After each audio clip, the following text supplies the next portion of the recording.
ডিব্ৰুগড়ৰ 11 বছৰীয়া কিশোৰী ধৰ্ষণ কাণ্ডৰ 7 দিন উকলি আৰক্ষীয়ে কিয় এতিয়াও কৰায়ত্ব কৰিবলৈ সক্ষম নহ'ল ধৰ্ষণকাৰী 48 ঘণ্টাৰ ভিতৰত দোষীক কৰায়ত্ব কৰাৰ দাবীত বিভিন্ন দল সংগঠনৰ কেতিয়া গ্ৰেপ্তাৰ হ'ব ডিব্ৰুগড়ৰ 11 বছৰীয়া কিশোৰী ধৰ্ষণ কাণ্ডৰ মূল অভিযুক্ত আব্দুল ৰহিম যোৱা 18 মাৰ্চ 2022 তাৰিখ শুক্ৰবাৰে ডিব্ৰুগড় গাঁৱৰ লম্পট নৰভিঘাত আব্দুল ৰহিমে ইকৰাবাৰী গাঁৱৰ ভিক্ষা কৰি হোৱা অতি দৰিদ্ৰ পৰিয়ালৰ 11 বছৰীয়া কিশোৰীজনীক পহুৱাৰ চলাৰে লৈ গৈ ৰাতি কিশোৰীজনীক বলপূৰ্বকভাৱে ধৰ্ষণ কৰে এই সন্দৰ্ভত যোৱা 19 মাৰ্চ শনিবাৰে সন্ধিয়া লালপুল আৰক্ষী চকীত এখন এজাহাৰ দাখিল কৰে ভুক্তভোগী পৰিয়ালে কিন্তু এই জঘন্য ঘটনাটো সংঘটিত হোৱাৰ 7 দিন উকলি গ'ল কিন্তু এই পাখণ্ড আব্দুল ৰহিমক আৰক্ষীয়ে কৰায়ত্ব কৰিবলৈ সক্ষম নহ'ল 48 ঘণ্টাৰ ভিতৰত দোষীক কৰায়ত্ব কৰি দৃষ্টান্তমূলক শাস্তি দিয়াৰ বাবে দাবী জনায় বিভিন্ন দল সংগঠনে আজি APMSU campus front of India মুছলিম ছাত্ৰ সন্থাৰ ওদালগুৰি জিলা সমিতি আৰু ইত্তেহাদ ফ্ৰণ্ট অফ অসম ৰাজ্যিক সমিতিয়ে ওদালগুৰি জিলা আৰক্ষীক অধীক্ষক ওচৰত স্মাৰক পত্ৰ প্ৰদান কৰে 48 ঘণ্টাৰ ভিতৰত দোষীক কৰায়ত্ব নকৰিলে তীব্ৰ গণতান্ত্ৰিক আন্দোলন গঢ়ি তোলাৰ হুংকাৰ প্ৰদান কৰে যোৱা 18 তাৰিখত ডিব্ৰুগড় গাঁৱত যি ধৰ্ষণ কাণ্ড সংঘটিত হ'ল তো ধৰ্ষণ কাণ্ড সংঘটিত হৈ যোৱাৰ পিছত আমি দল সংগঠনে লালপুল আৰক্ষী চকীৰ ভাৰপ্ৰাপ্ত বিষয়াৰ লগত আমি এটা আলোচনাত মিলিত হওঁ যে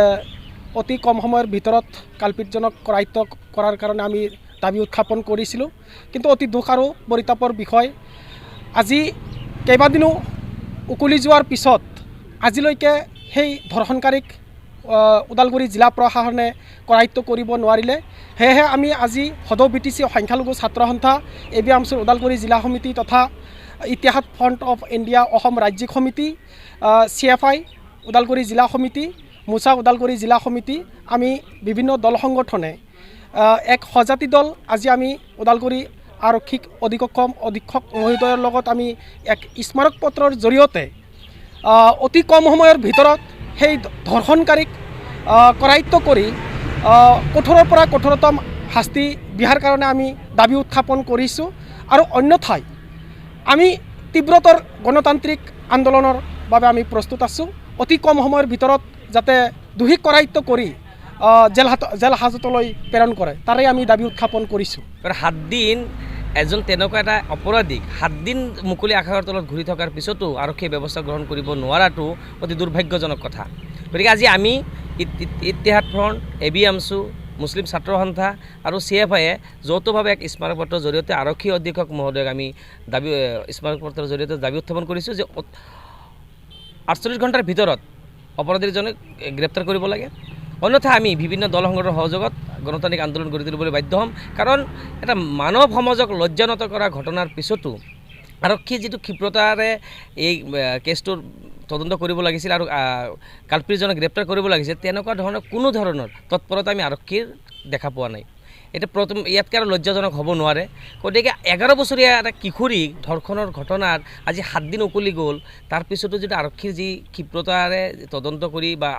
কালপিতজনক গ্ৰেপ্তাৰ কৰাৰ যি প্ৰক্ৰিয়া চলাব লাগিছে তেনেকুৱা আমি দেখা পোৱা নাই গতিকে আজি আমি পুনৰ আৰক্ষী অধীক্ষক মহোদয়ক আমি বিভিন্ন দল সংগঠনৰ